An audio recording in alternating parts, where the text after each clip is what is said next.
Going live. Well, ho ho ho. Yes, it's the Christmas holiday weekend. It's not even Christmas yet, but in 3 days. Happy holidays to everybody, whatever you celebrate. I'm down with Festivus and Grit and Schmoss, all with good cheer. And may good cheer find you on this Sunday. Welcome to the Shaker Heights. Experiences may vary.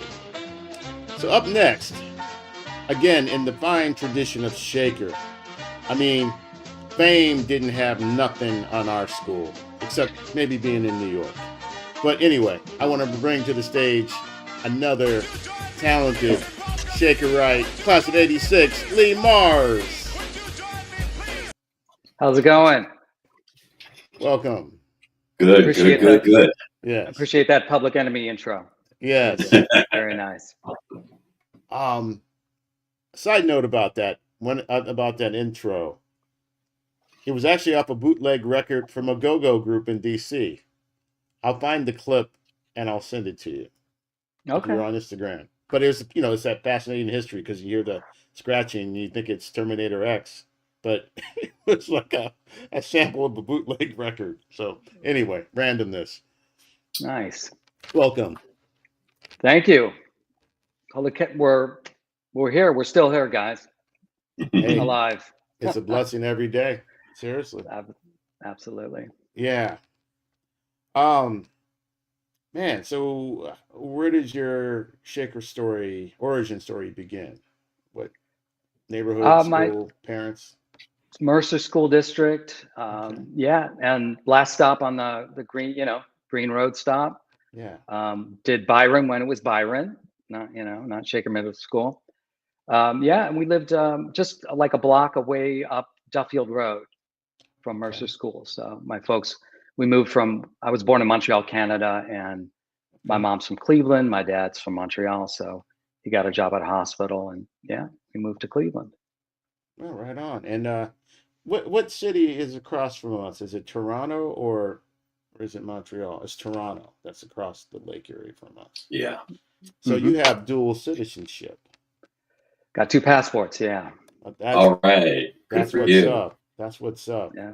Okay. Except Trump's talking about making it a 51st state, if you've been listening. Sorry to cut you off. That's all right. No worries. Yeah, that's interesting, right? What are your thoughts on maple syrup? I love it. Yeah. Okay. I can't really eat it anymore because sugar does crazy things. Okay. Yeah. I used to crush the maple candies and literally just raw maple sugar in pressed into those little shapes. Yeah. So yeah. How about you guys? Oh, I'm like grade A, B, amber. I take it all. Yeah. Coffee. Yeah, I had to get off that. But I do. Yeah, we sneak it every once in a while. Yeah, you got to. You got to have some vices, man. So, Mercer, is that where you were discovering your talent of music and chemistry? Yeah, I mean, my dad is a physician, and so that was always, the folks. And my grandparents, they wanted something along those lines. So there's always pressure to study, natural sciences or do something on the professional side. But I got the music bug early, maybe not that early, but certainly late elementary school, going to summer camp and just seeing these guys play guitar and just captivating the audience definitely started things off in that direction. Okay. How old were you? Yeah, music was. What's that? How old were you when you moved into Shaker from Montreal? Probably 4 or 5. Oh, so yeah, before school. Definitely. So was guitar the first thing you gravitated toward, or?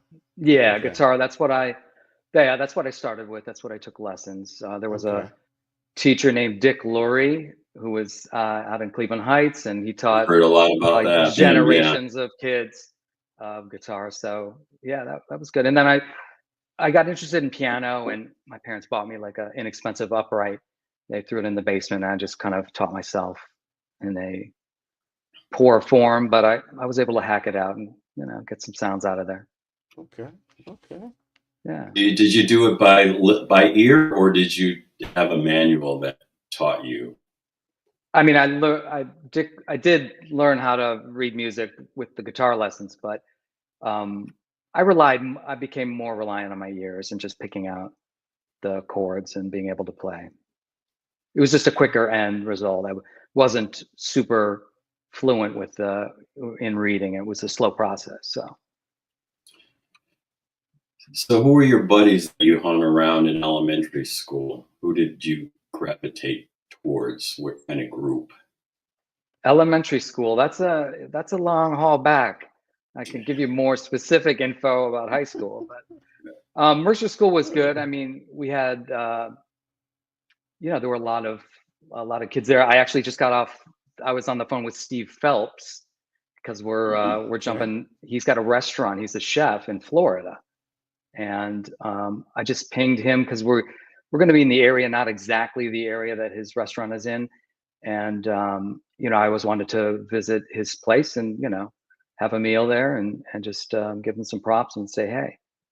But yeah, I mean, there were a lot of the kids that I ended up playing with were probably from the other side of Shaker, and like Todd Wiggins and Steve Kelly. They were, I guess they went to Woodbury, but there was definitely a good group of mixed friends from both middle schools.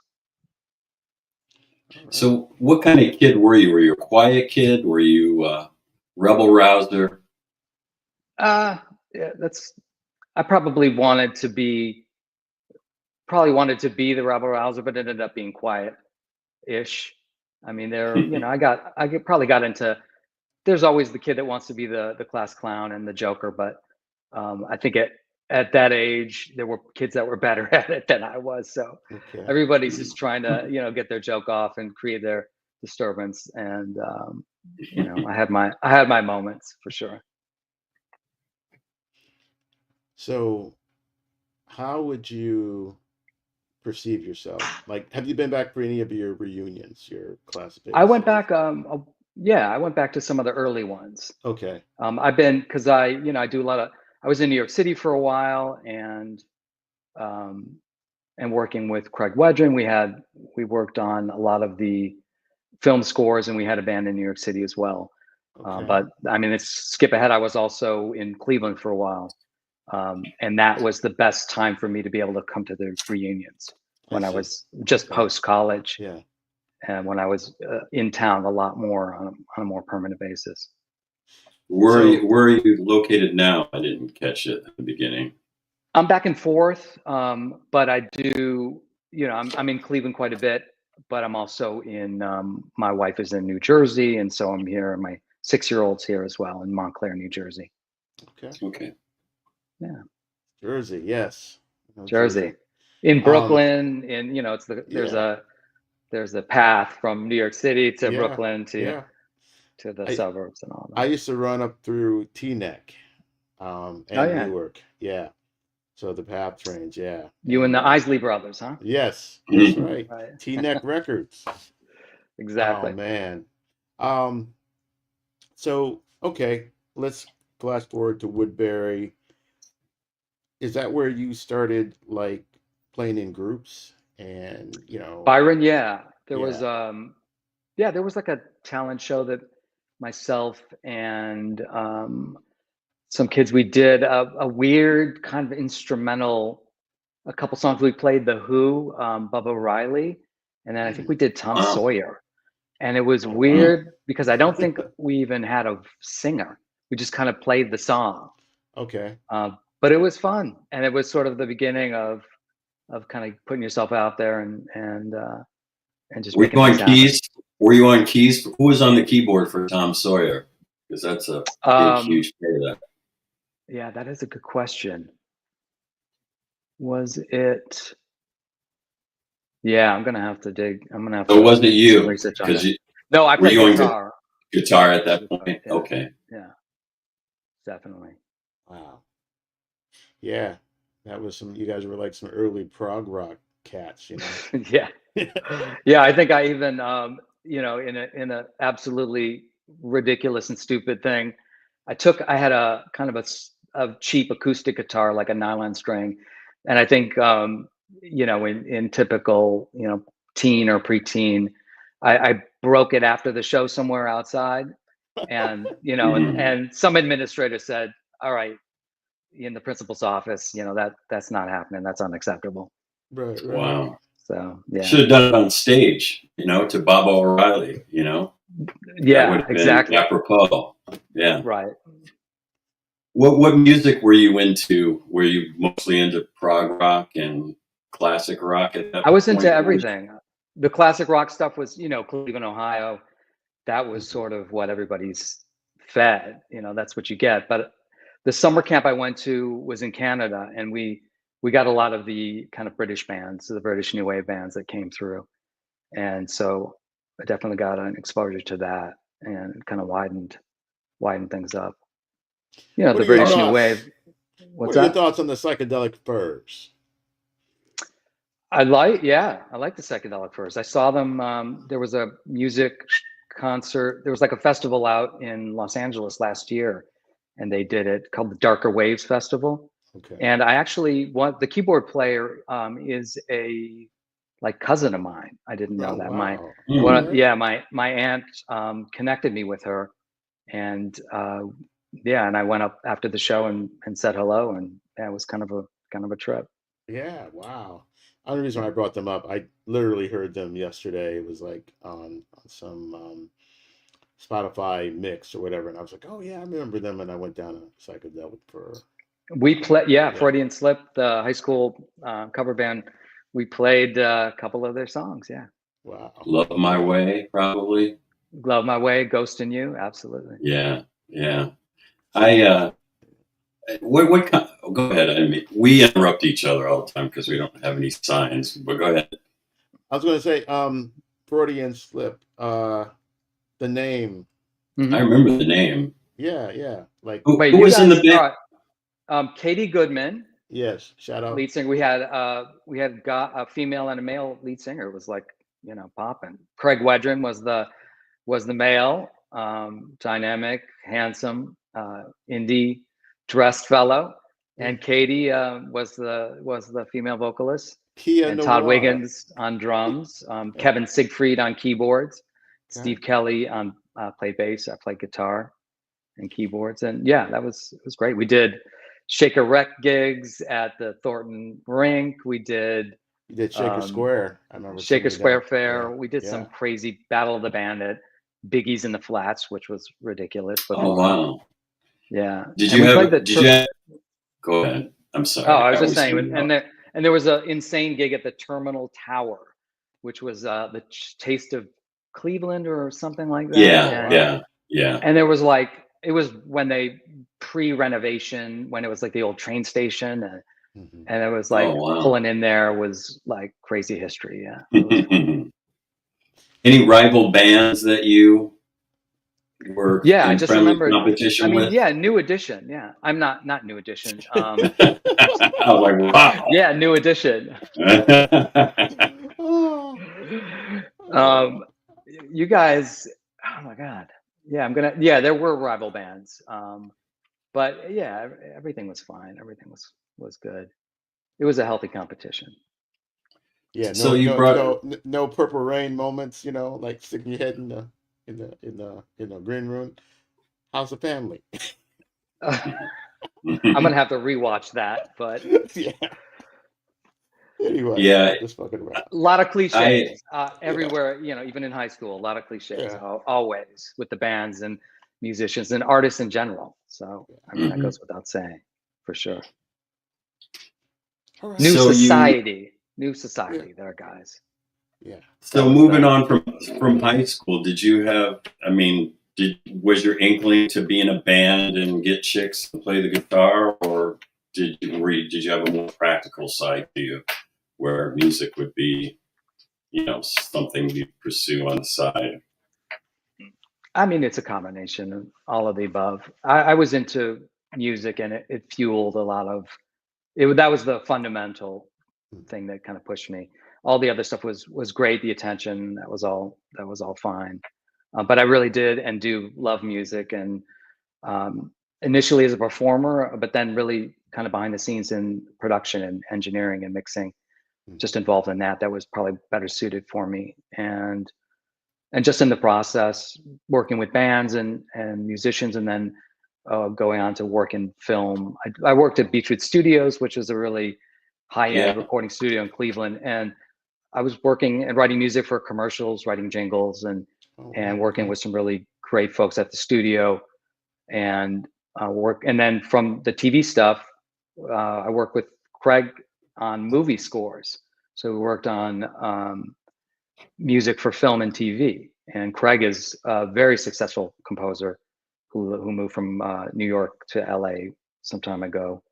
And How did you how did you get to that point? Were you in bands in college, or we're losing a step here? I want to see gradually. Well, Craig played in Freudian Slip, and we grew up around the corner. He was on Wimbledon, I was on Duffield, and so we were, and there was a ton of musicians, David Wayne and the Batman and Robin. There were other bands and Immoral Minority bands that were, everybody was, or that people had played in for a time or moved on. And Craig, 85, 86 played with us, and went off to NYU, did his thing with Shudder to Think, which is a band that he joined or started out of DC. And then we circled back together when Shudder to Think broke up. We talked about, he had some demos of a project he was calling Baby, and I came to New York, and we kind of started that group and played, and his involvement in film scores grew and grew, and I was there mixing and working with him on those. Very cool. So it was good. School of Rock was probably the biggest picture that I had worked on with him, and they were all, everything from small indie films to, like I said, the bigger Hollywood flicks. Reno 911. So your inroads was through him, through movie scores and doing that, or? Well, that was later on. How did that materialize? Okay. That was kind of towards the end. Craig had worked him and his band had worked on a score previously, and parlayed that into another gig, which I started working with him on that, and then we just, as a team, started to work on these film scores. Him as the writer and work, and me more on the mixing side. Okay. Yeah. So let's slide the tape back on the deck. And let's go, before that transition, let's go into you being a touring musician with like one of the biggest acts of that time. Like how did that happen? And then does the John Denny story tie into that somehow? I mean, it might. I don't know what he. This is what John told us. Yeah. He said that he had come to Cleveland, and he was working for a small record company, and he wasn't doing much production, but he started working with Michael Chapman, who was still in town at that time. Yeah. And Michael Chapman started helping him with his production chops, and he started moving towards that. And Levert asked him, they needed someone to replace someone that had gotten in trouble, actually in Canada, if I remember the story correctly, in Quebec. Yeah, John played with Levert, yeah. Yeah, and they were trying to get him back.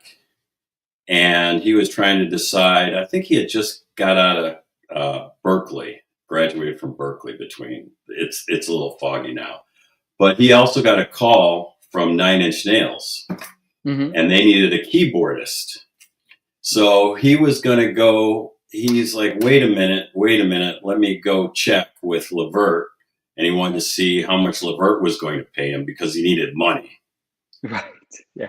And he decided he wanted to go with 9 Inch Nails because they were going to Lollapalooza.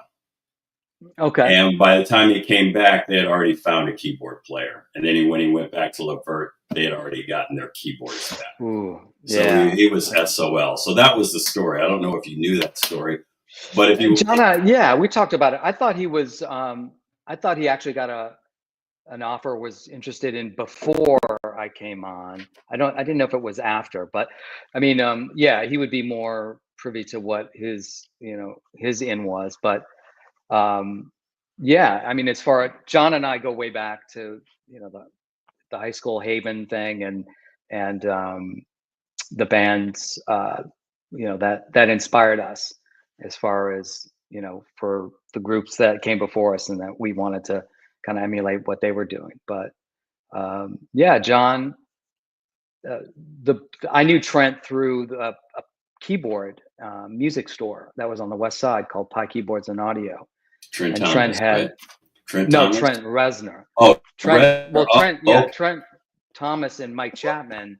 I worked for them in their recording studio for years, and they actually, those guys, I give them thanks for giving me my first break in the studio and working in their studio. And we worked on, I helped them with record the bands that they produce, and um, from Jeanne to Silk. I worked with them on all so their most of their when was this? projects. Was this college, pre-college, or when was this It period? was post college, yeah. Yeah, we're Okay. jumping around. That was a big part. That was after my time with the Nails. I got into the recording engineering, and that's when Mike and Trent took me in, and I started working with them and for their production company, Crucial Music. But So the Nails gig was a direct connection, because I knew Trent Reznor from the keyboard store, and we actually had a common friend who went to Beaumont. And I needed to borrow a expensive sampling keyboard for a hip hop project that I was working on. And she kind of connected the dots, and he was generous enough to literally loan me this $3,000 keyboard back Wow. in 1990 or 89. That was like that kind of money. This keyboard, which was out of my range to get, he loaned it to me for as long as I needed it. Oh, wow. And Okay. and then I forget what, and we met up. He played me some of his demos. I think we're driving in his car, and I thought this stuff is great, but I didn't think anything of it, because really wasn't industrial music, wasn't where my ears were tuned. I was really more into hip mhm. hop. Mhm. And but then somehow we got reconnected. He asked me to come to Philly to shoot a music video, and they were doing this thing called Dance Party USA, which was Oh yeah, like a super you could find cheesy. those clips. Oh my god, yeah. Yeah, so that was funny, and I got to meet the guys in the band. And after that, which was essentially just a lip sync thing, they were like, yeah, Trent called me and said, "Hey, the guys like you. We're going on tour. We're headlining," which was really kind of a huge jump up. Yeah. Because at the time they were opening for Peter Murphy and Jesus and Mary Chain, Yeah. and so Wow. they were going on a headlining tour. And he said, if you want the gig, you want the job, it's yours. And so I was like, done. That sounded good to me. So Wow. yeah, it was cool. So It was good. did you go on and record albums with them, and did you go to Lollapalooza with them? Because No, I there's a did. famous story behind the No, Lollapalooza. yeah, no, Lollapalooza was after my time, Okay. and Trent is on the first record, Pretty Hate Machine. He played all the instruments, and he recorded everything himself. He worked with Hmm. producers, but it was essentially a solo project. It was his Mm. music and his production, um, and there weren't really other players until I think later in the process, when he invited on future albums other guests to play. But we joined the band. The members were for touring, for purposes Mhm. of playing Hmm. live. Yeah. So Do you still have a working relationship? Because he does mostly like scores. Like I think that he you did. said I think he may have no, he had actually done scores way early on. He Okay. did, yeah. So he's been doing them almost ever since the early '90s, I think, when he got maybe his first opportunity to do that, a David Lynch film, I think. And but yeah, no, we haven't worked together on anything. But I have spoken to him in the past, and I've run into him in various cities. I used to see him all the time on campus in two different groups, Slam Bamboo and the Exotic Birds. Exactly. Yeah, I didn't know. I was probably a little. I don't know. If I was young. I was a little bit younger, and I remember those bands in the Cleveland scene for sure. But I don't know. I mean, we weren't able to get into the clubs to see anybody until. I think the Exotic Birds would open up for like the 2010s in the 80s when the wave was big. It was either them that would be the opening act, or what was the reggae band? First Light. It was either them or First Light that would do the openings. Exactly. Yeah. These are words and groups. These are names that we haven't heard, or I haven't heard them in a long time. But First Light. Well, there's a lot of revival. I've been seeing a lot of revival concerts. Just saw ABC with Howard Jones and Haircut 100 a few months back. So they're making their rounds. They're all in their 40th anniversary. So it's crazy. The band, the Darker Waves, English Beat, OMD. It was, it's like Psychedelic Furs. All these bands were Human League. I mean, they were all just doing their thing. And we're all very old, and they're much older. So that's all. So what was it like? I mean, you're on a headlining tour. You're like a couple of years out of school already? No, again, I was in college, and I had to get that. I had to get that note, that mono note, so that I could skedaddle and get on with the business. But I was on a bunch of North American tours. And it was, as a 19, 20-year-old, I mean, it was really eye-opening, crazy, fun, educational, all of that. And So did you guys get like a per diem as band members for the days you were in different cities? Yeah, typically, there's per diem, and at least with the Nails back then, there was a generous base salary weekly, paid in cash. Oh, nice. And then per diem. So it was a lot of money for a kid who never didn't really hadn't had a job. And it was just an exciting time for everybody. So you were balling. What was the most memorable part? Relatively speaking, what? What were some of the most memorable moments of that tour? Was it meeting people, or what were you taking in? Yeah, so the tours were great, and tours, it depends. Some people are built for that kind of thing. It's really fun for a couple of weeks, maybe, and then for some of us, it becomes a grind, and it's it's a lot of travel. It's sitting around waiting for things to happen. The crew is building the stage. You're waiting around for sound check. You're waiting around to perform. There's a lot of energy and pre-show jitters, if you got that, or just anticipation. What was great, and I thank Trent for inviting me out, having to jump on to get into the band at that point when the band was headlining. I mean, every single show that I played with them was sold out. So the band was really just kind of at the beginning of its, explosion. And so when you're in front of an audience that's there specifically to see you, and, just rabid about it and knows the lyrics to the songs, it's a really intense, beautiful experience. So you can ride that for a while. And then, at some point it's a job, and you have to perform, and the songs that you play over and over again in the same order, you have to learn how to translate that and do your thing and play your part. So was Trent like, we hear the stories about James Brown, Prince, as like band leaders on stage with their, hidden hand signals? You know, if somebody missed a chord or a beat. No, No, was Trent no. like that? Trent was. It was more about conveying energy, and Okay. um, yeah, Trent was not concerned about that because I mean, he would tackle. He's good. Richard Patrick. He would tackle and attack a keyboard, and some of the shows, my keyboard became unplayable towards the end.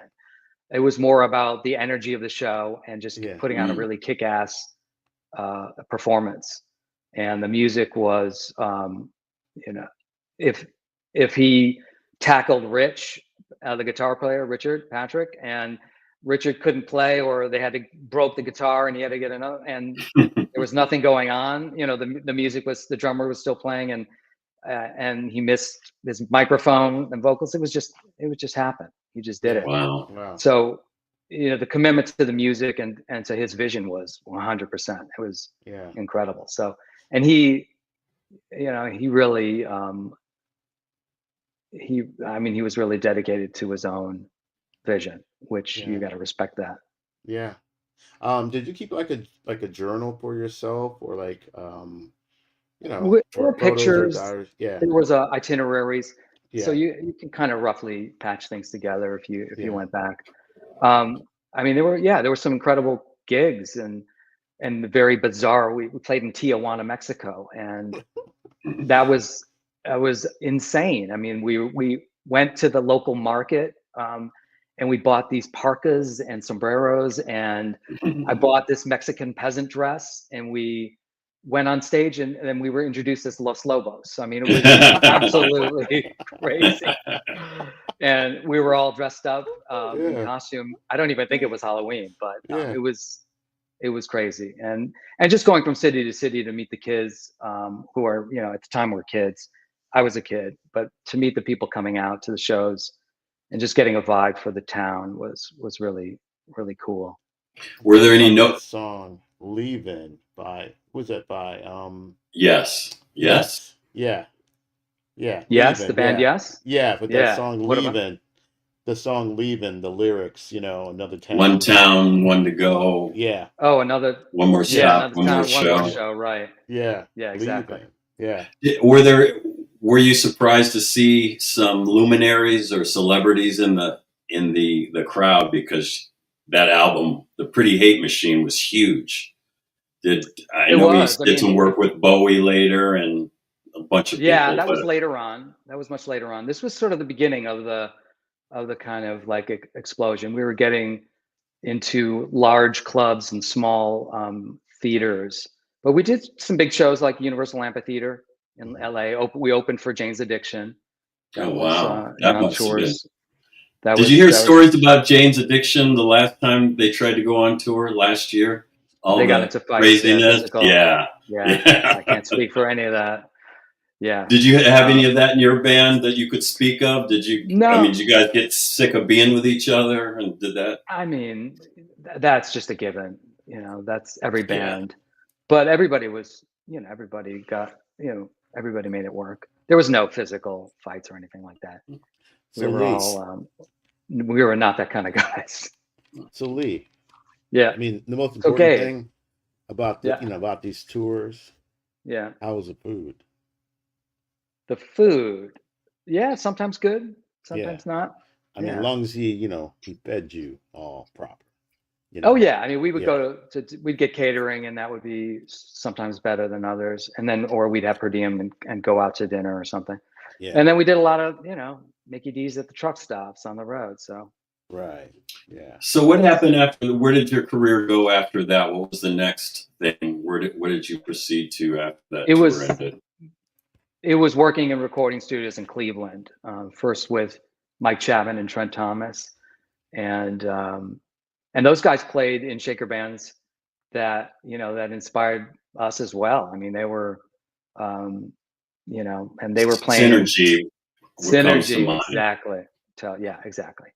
And but Mike and Trent, yeah, to reconnect with them after that and to work in their studio on East 65th Street on like Superior and East 65th. That was it was great.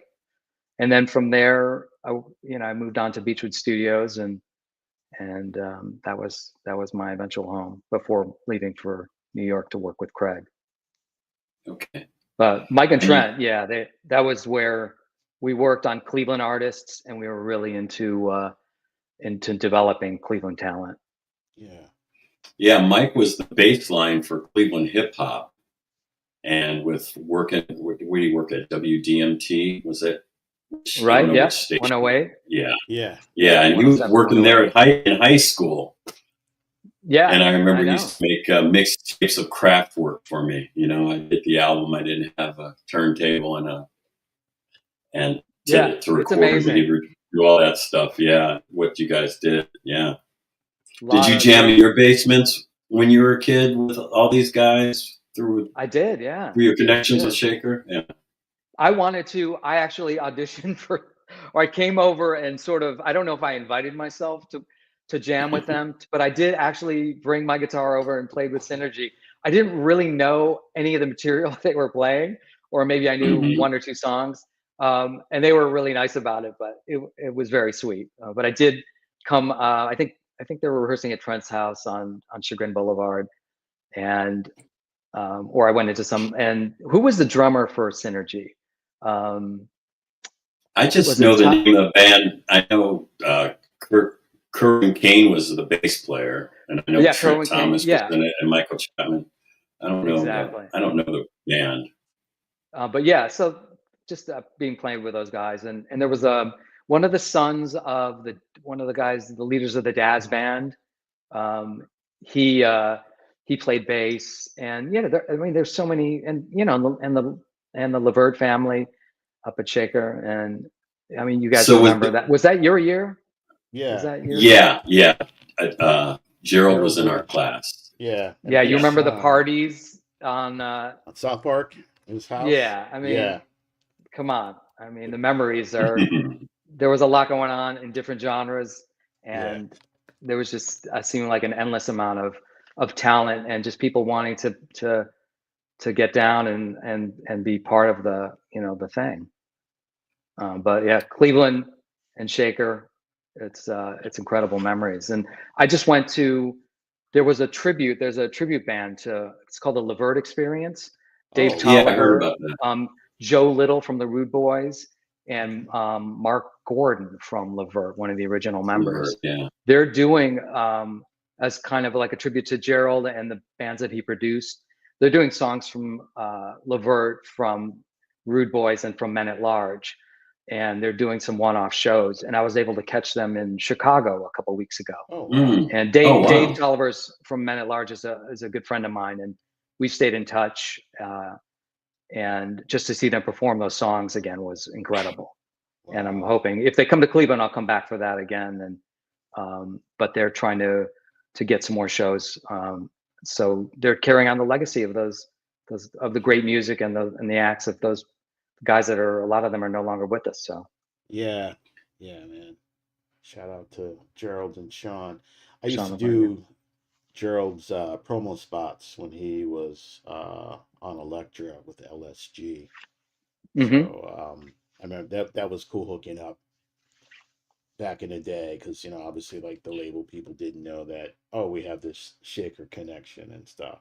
So it was always good to work with them. I worked with them like maybe 2 times. So Yeah, yeah. I was So in the when you're studio, and Gerald's bands they recorded at the Right Track, and that was I did some work there and also kind of interned as well there.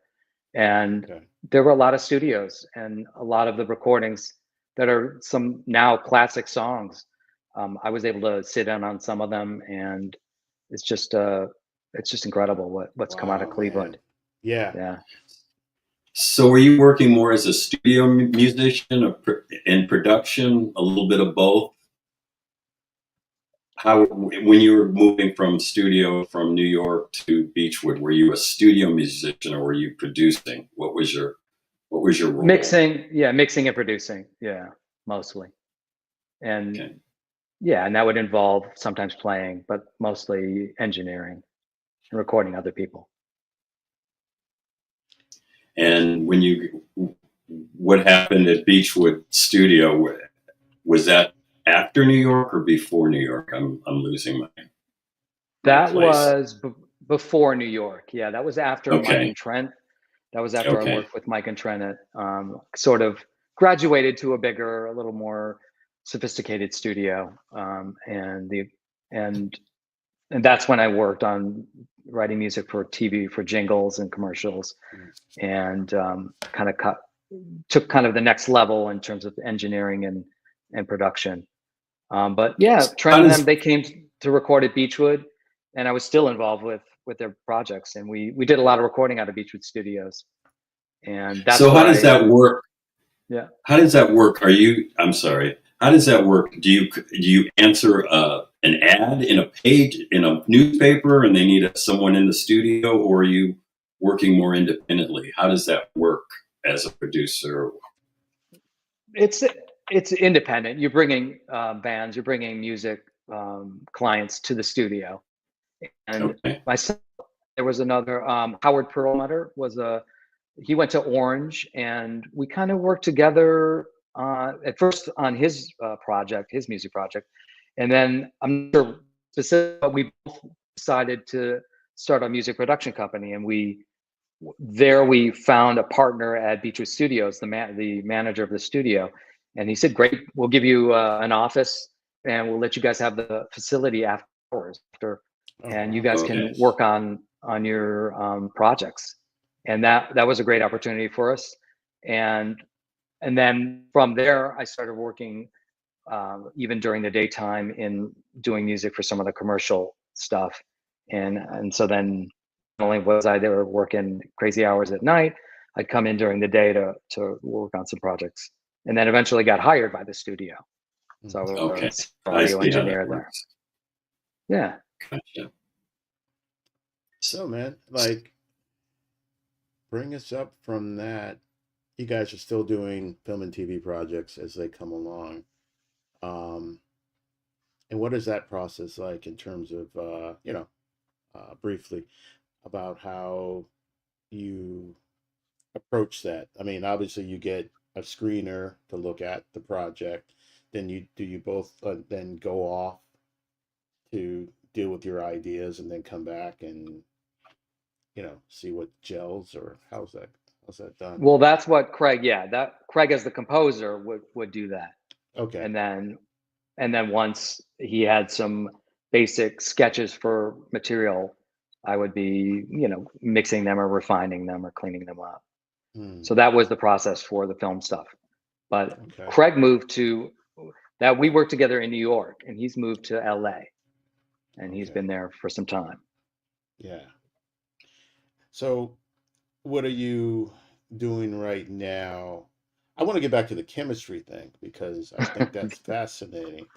To pursue something Science. like, yeah, because Yeah. I haven't come across that many chemistry majors. To Hmm. me that's up there with astrophysicists and stuff like that. To me, it's a very specific thing. I feel chemistry. So yeah. So talk about I that a mean, little I bit. can. Yeah, the chemistry thing, probably you could point my dad, who's a doctor, Yeah. used to bring home. We had little parent days. He'd bring my sister and I to work.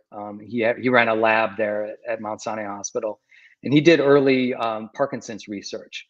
So he had a whole huge lab, and they were doing drug research and clinical studies. And so I kind of got exposed to all that early on. And he would bring home little chemistry experiments that were, as a kid, you put two liquids together, and Yeah. they either foam up or they change color. And so the seeds were kind of planted, and chemistry was always something that I was interested in, just kind of science in general. So, well, it was sort of the thread that brought me there. It could have been any natural science, but it happened to be chemistry. I had a Yeah. chemistry kit as a kid, and my dad, at birthday parties, he would put on little magic shows, and they were all based on chemistry experiments that he did to Nice. and little kids entertaining.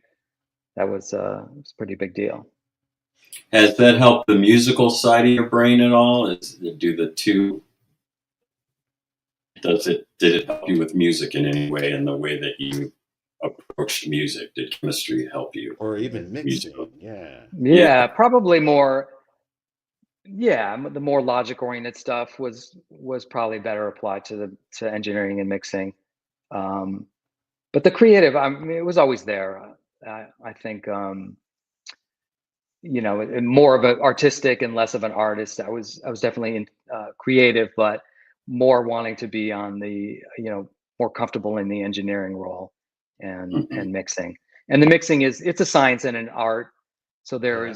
there's a lot of it's a mix. You have to know what you're doing, and you have to get the sound that you're looking for, and you have to understand how the equipment works in order to be able to get Mhm. that end result.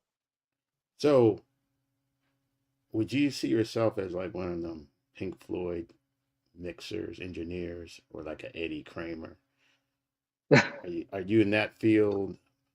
In that in that pool You in mean terms of like super nerd audiophile thing or what? yeah, like you need like 72 tracks to mix down the earth Oh, sounds with the with the I mean, water. those guys, they had a different, they had restrictions based, with the digital technology Sure, today. sure. I mean, I was we were Mike Chapman and we were all on the cusp that we had to deal with the early tape based recording, Yeah, but it all razor blade. transitioned to digital and Yeah, Pro Tools now. So, I mean, your track counts are unlimited basically. yeah, And which can also hurt, if you have endless amounts of choices, and it can hurt the yeah, music sometimes. You never know when to finish. You're not constricted. Yeah. You can't make decisions.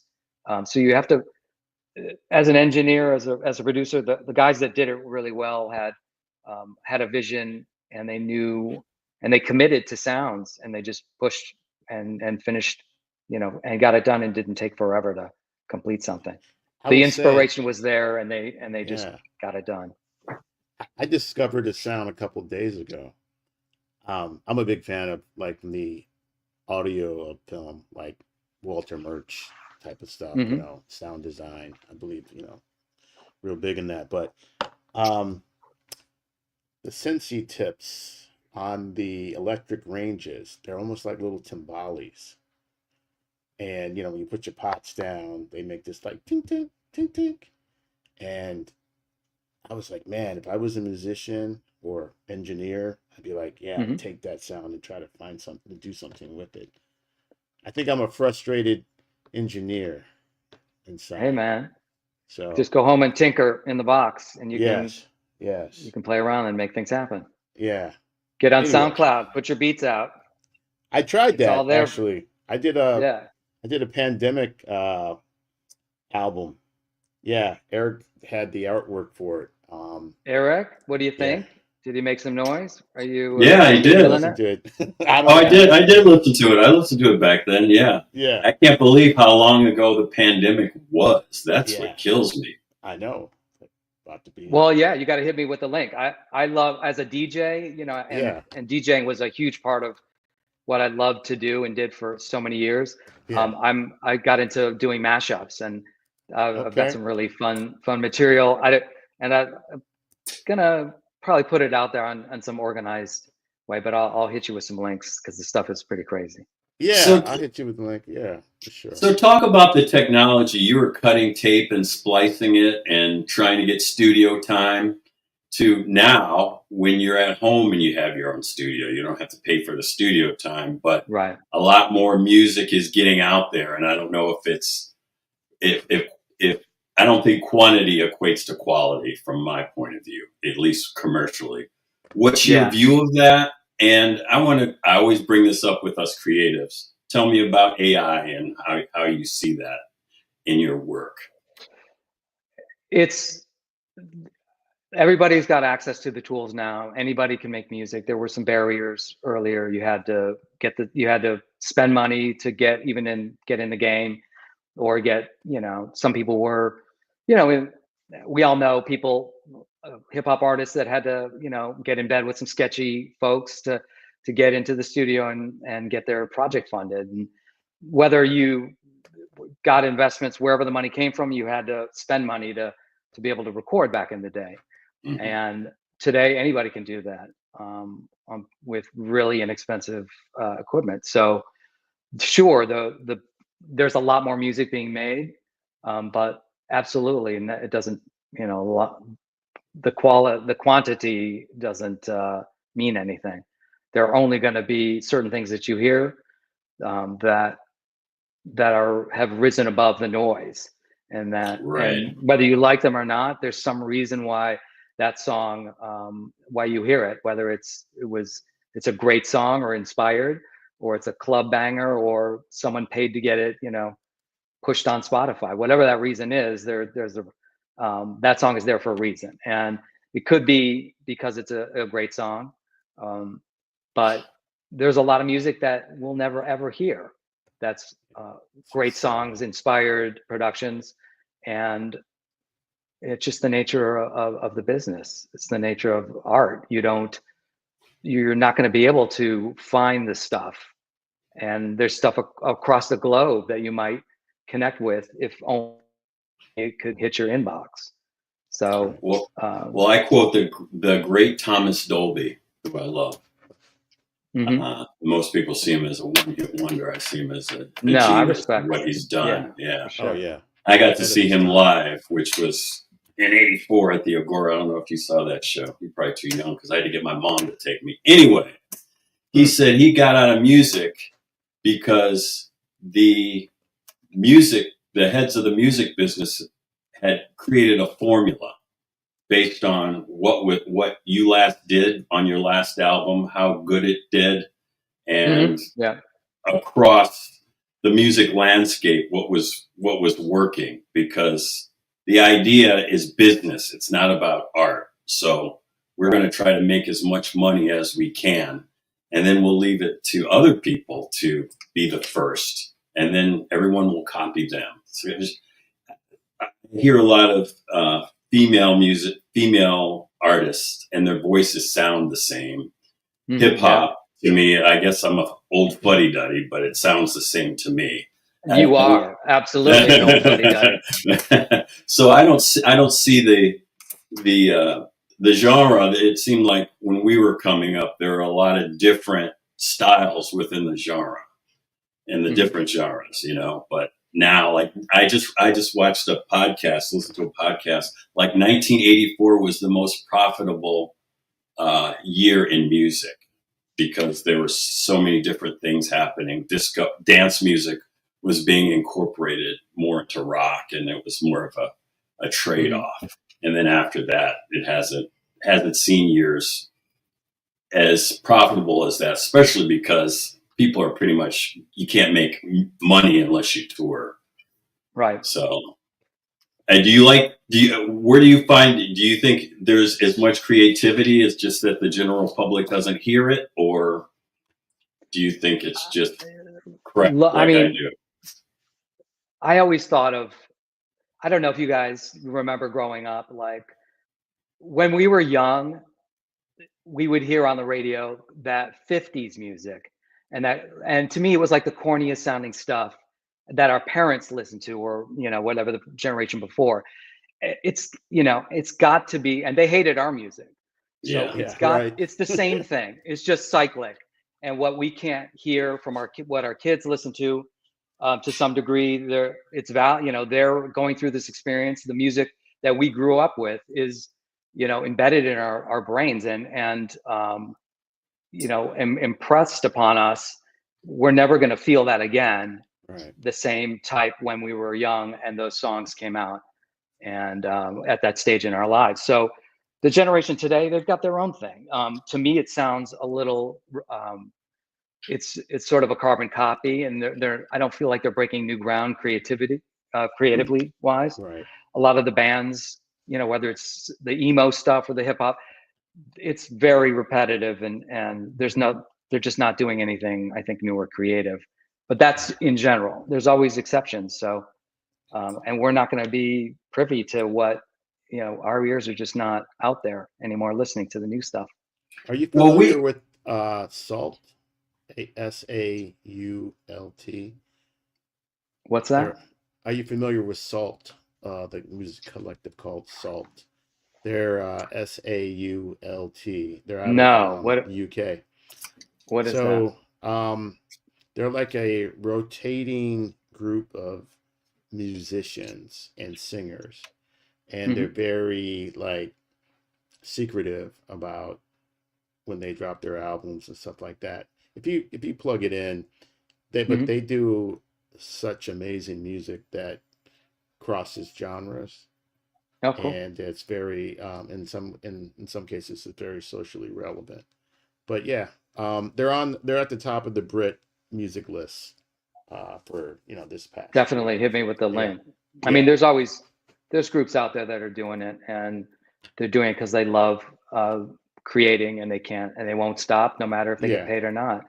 And that's yeah, ultimately, as an artist, you're fueled by the fire inside, and you're going to do it whether you're broke yeah, or whether you're making money or not. And so, it's great. It's great that yeah, kids are doing it, and for what to be famous is not that music is generally not going to be inspired. But there are artists today that are definitely coming out with great music. Who are you most inspired by? Who are your musical heroes in production and performing? It's across the board. I mean, just growing up at the time we did the classic rock stuff into the British new wave, and even like American indie bands. I mean, these were sounds that were created sometimes because of the technology, and they were new, and no one had ever heard them before, and they were exciting to hear, and in a lot of cases there was some great songwriting. So it's and hip hop and R&B. I mean, that was those all of those styles and genres together. There's just too many to even Were mention. there any specific people who I cannot remember the name? Who wrote the album "Sounds from Airports"? He produced Bowie. He Oh, Brian produced Eno. Brian Brian Eno. Eno. Yeah, yeah. Were did he influence you? I mean, what producers influence you? Instead of genres where there are people like, oh my God, I want to be as prolific or as uh, cutting edge as this person? Were there any people that you looked up to, or you just take things in and it comes out in your production? Yeah, I mean, there were different producers that had different styles of production. A lot of the British new wave artists, and the producers that used English equipment, which had a real specific sound to it. There were consoles and EQs and mic preamps, and not to get too crazy technical about it, but there was a British sound on multiple ages, and it had a unique uh, character to it.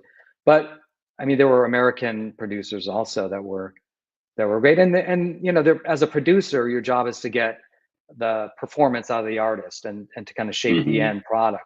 And some producers were more about the creative end of it, and less about shape. They had their engineer who was dialing in the sound. So some producers were really good at both, and were able to shape the actual audio and the sounds, and kind of direct the creative process.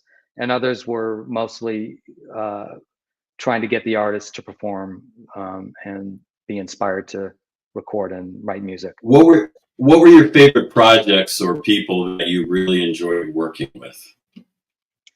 In Cleveland, I mean, the talent. We work with some incredible hip hop artists in Cleveland, and to this day, just the talent coming out of Cleveland, and back in the day was just kind of mind blowing. There was a group called University of Hardballers, a producer named Jazz Mark, who we worked with, and Rodney, who was an MC. They had an incredible. We worked with them, and mixed and produced a bunch of their stuff that we had shopped actually, and to try to get them a record deal. Mm. And I worked with other Cleveland artists and hip hop acts and MCs, and I was just blown away by the lyrical talent and sort of the creativity Cleveland had. There were some artists that had a really dark and dirty like beats, and they were developing their own thing that was different from the East Coast and from the West Coast sound at the time.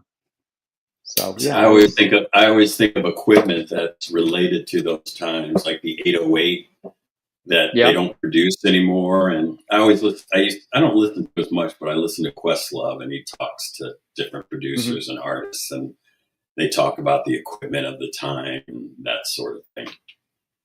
Yeah, What for do sure. you like about the accoutrements? I can't say the word. The equipment, because I don't know the Yeah. word.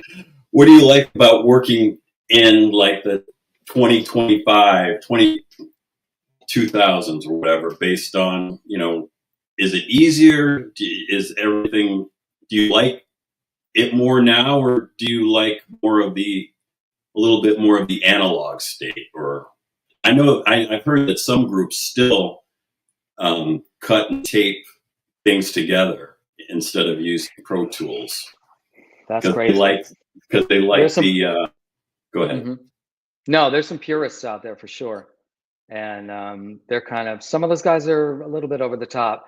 I don't know anybody cutting tape anymore. That would be a lot of work. But some people, it's about the process and using certain things inspire them, and creating sounds from a tape loop or something that most of us wouldn't even bother, because you can just loop it in the computer.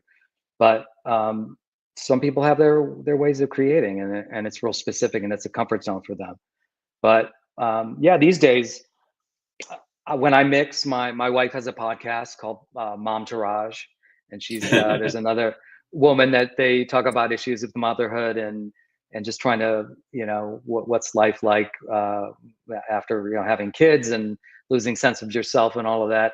I've been mixing their podcast for years, and the tools now in terms of eliminating noise and getting the sounds, and then having to do with AI. The tools are incredible. How you can Yeah. manipulate sound, clean up sound. The Beatles released that new song, and they were able to remove the piano from the vocal take, um, Right, for from John John. Yeah. Lennon. So all of these things were not possible years ago. And does the technology make better music and art? No, but it can allow you to do some things and streamline your work and maybe work faster in certain respects. Well, yeah, man. Go ahead. I got this idea, especially for like a lot of these legacy old artists that whose a lot of their work is not, not going to be seen. I mean, I'm sorry, not be heard. But I think you could use AI where like you could create something where you could match their vocals with some different genre of music and Mhm. repackage it Yeah, oh yeah, as something new and different with that legacy artist or that artist that was never given the exposure that they needed, hmm, because I think about all these unreleased music that these record labels still have of artists, and it was like, yeah. some random decision by, what did Wu Tang say? An A&R guy, a mountain climber who plays an electric guitar. I mean, facetious, but um, Yeah. in that way. So anyway, I just wonder how much craft there is into production compared to the 70s or the 80s because of what we play our music on. It's so condensed Yeah. from how we hear it, and a lot of the sound is eliminated. Is that taken into consideration in production methods today? You can always hear I mean, if you put a song on a decent sounding stereo system or headphones, you're getting a good quality representation of the music. It's really listening to it through your phone. I mean, like on the speakerphone, that's where you're missing out on the experience. But people say with compression and streaming, they're losing it. But I think to some degree that's not really a truth.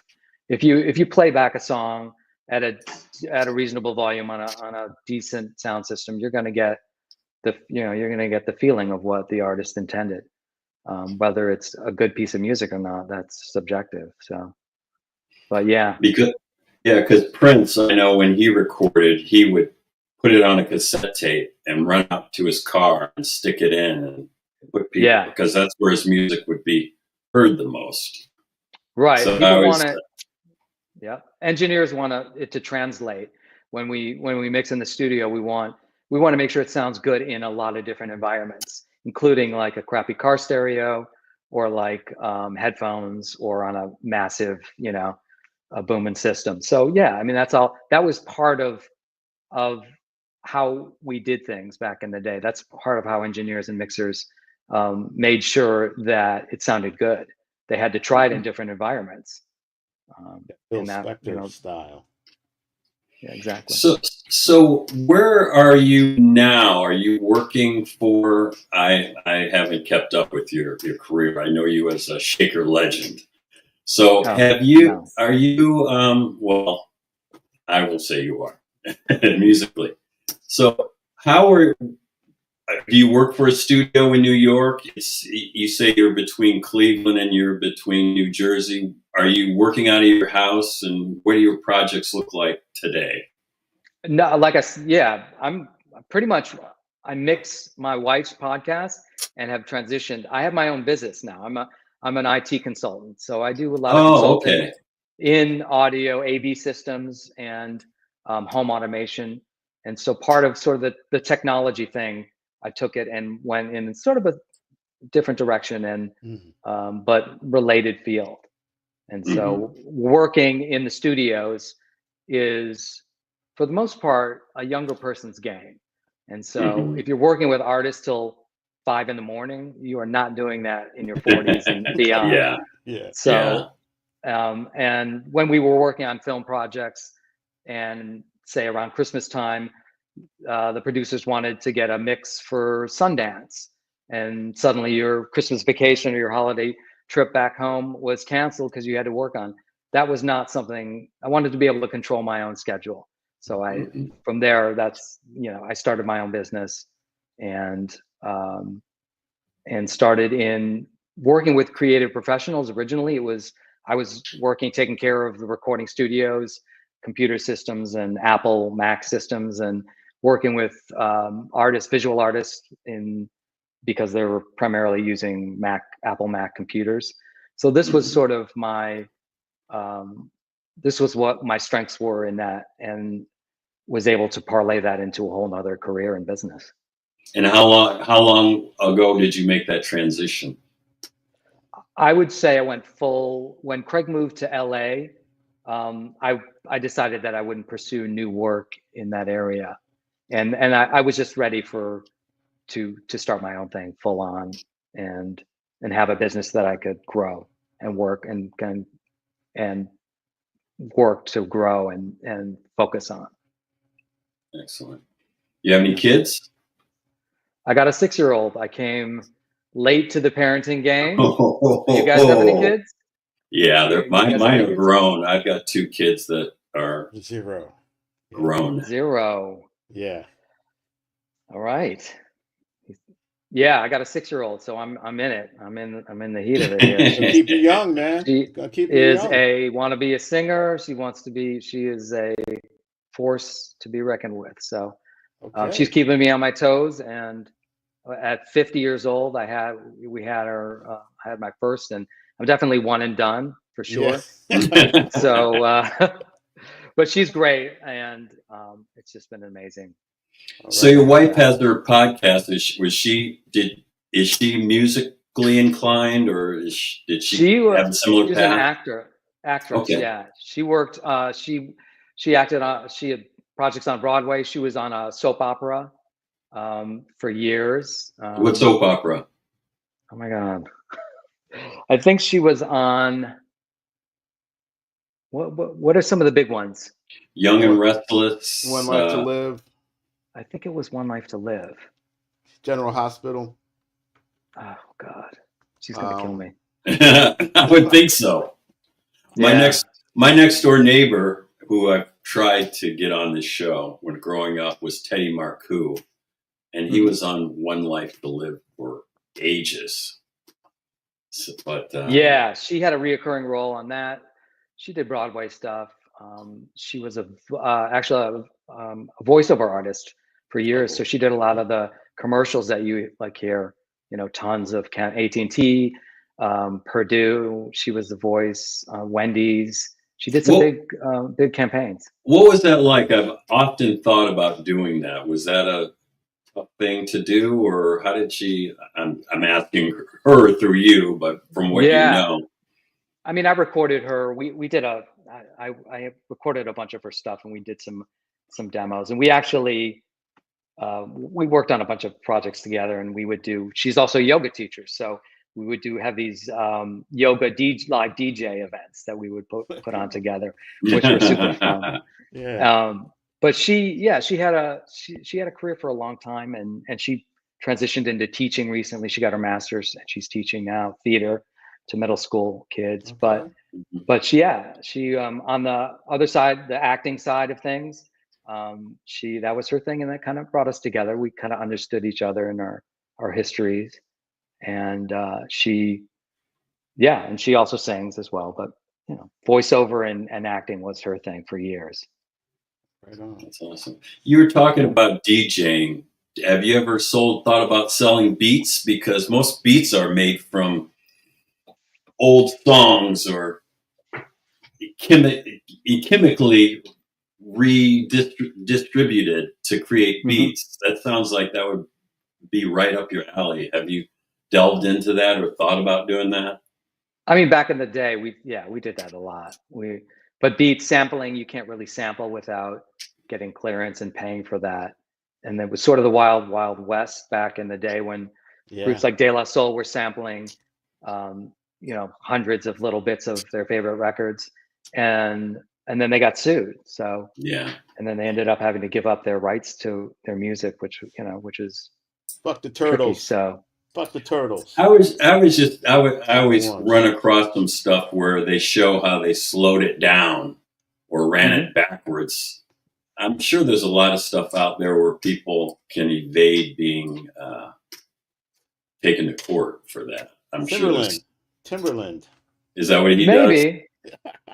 I'm not outright accusing Timberland, but he used to mess with a lot of overseas sampling of records and stuff. Yeah.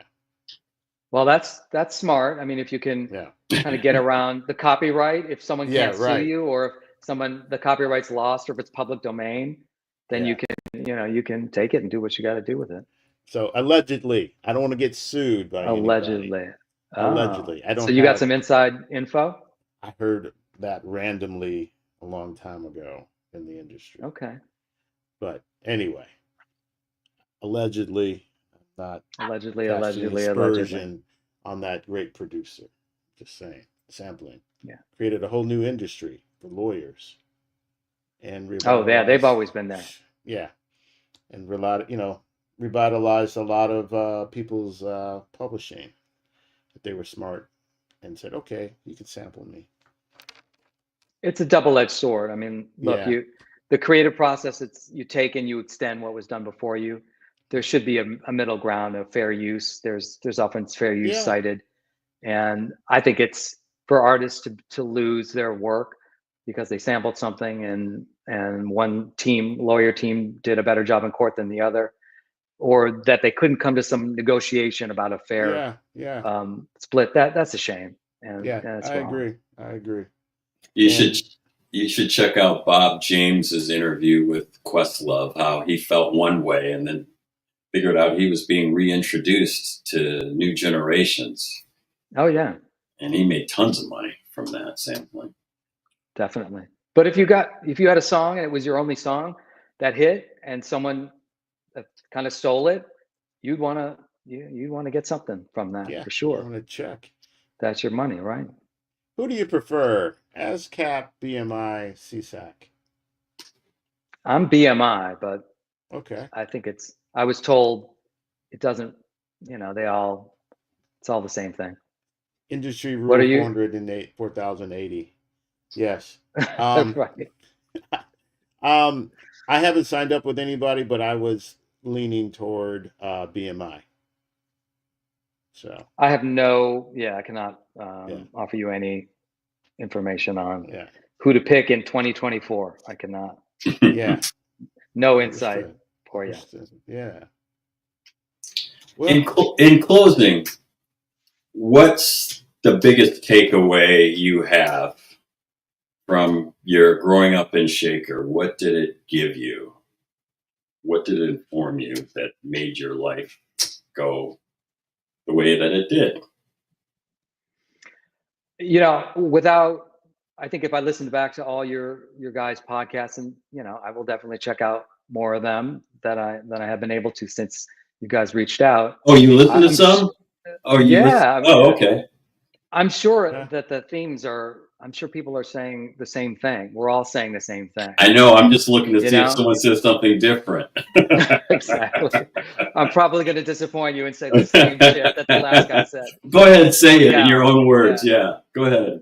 It's a unique community at a unique time in that community's history, and I don't know what's going on in the school system today, and hopefully, you know, the opportunity and the environment is similar in terms of the learning opportunities and the opportunity to create and be part of different communities, whether that is excelling in sports or theater. And you know, the Shaker Theater, there were a lot of folks that went out from there and did their thing in the world and in New York and Los Angeles. And, you know, of course, we know about the music, you know, many musicians and artists that came out of the school. So hopefully that continues today. And Why do you think that is? Is it because it's such a liberal community and there's so much exposure and cross I think it's a pollination?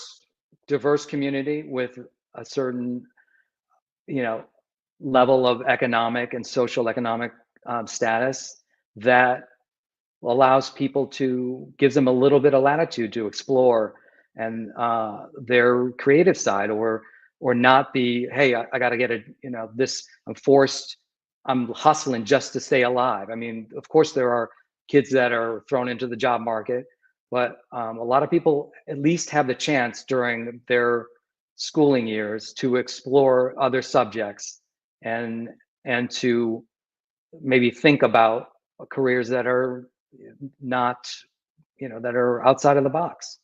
So, and some of those are music and the arts.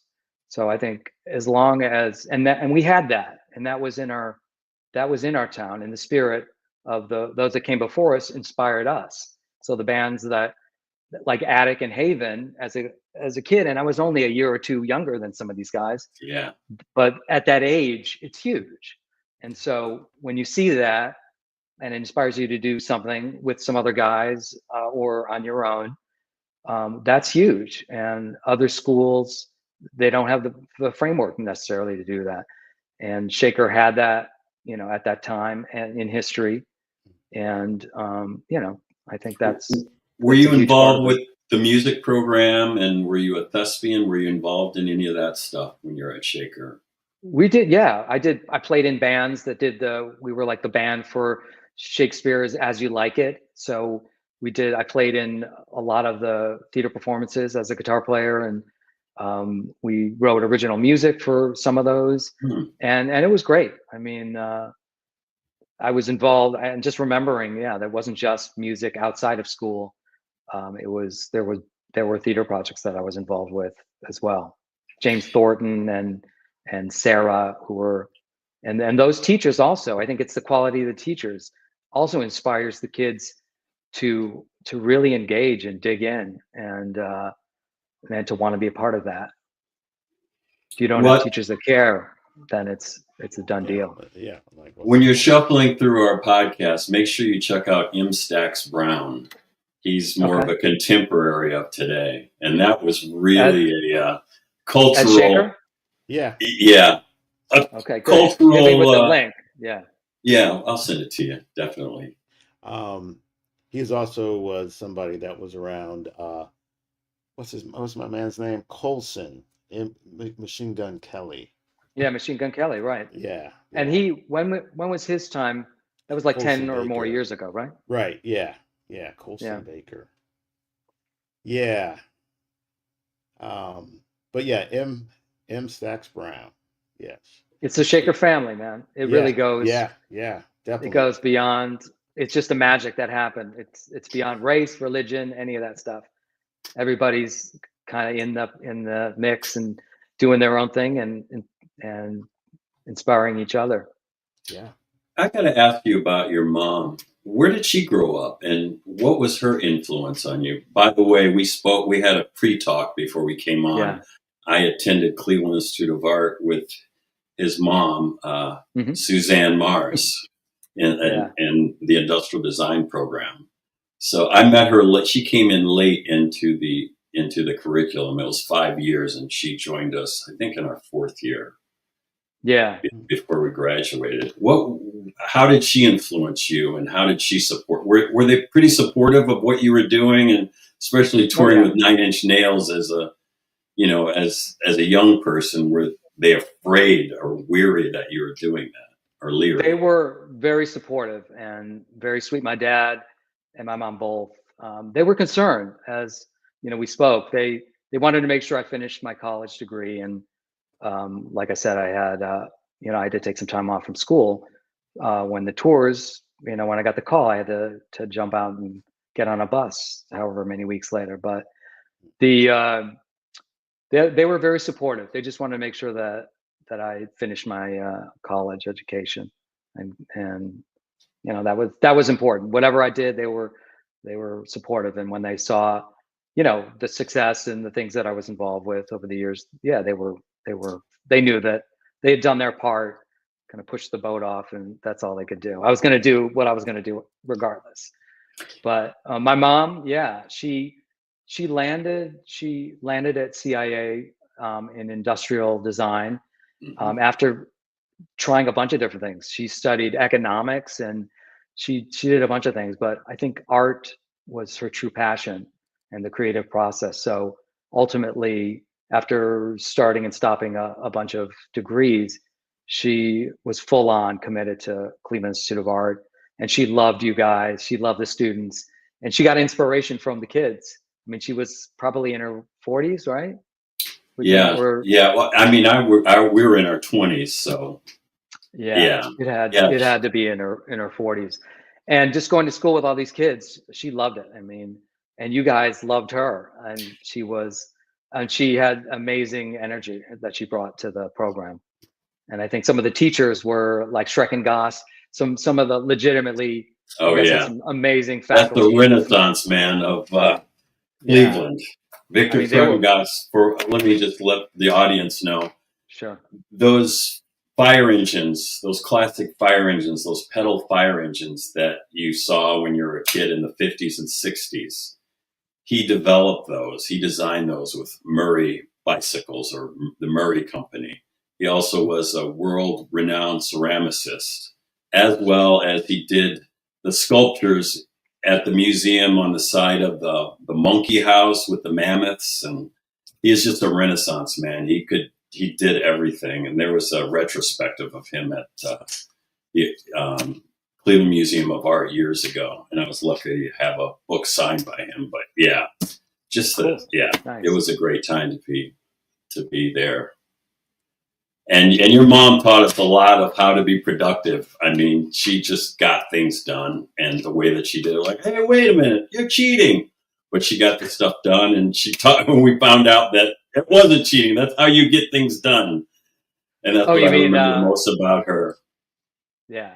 I mean, she did so much work that she probably, yeah, I imagine she hired somebody to, hey, build this little buyer. And then, it's like you're an ideas person, sort of like Andy Warhol, it's like he's Exactly. got the ideas, Yeah. but he's got, little minions to build the stuff out or whatever. But my mom was working constantly and creating, and she set her bar very high. Some of the things she built was crazy. And was John Carter in your class? Do you remember? I don't remember that name.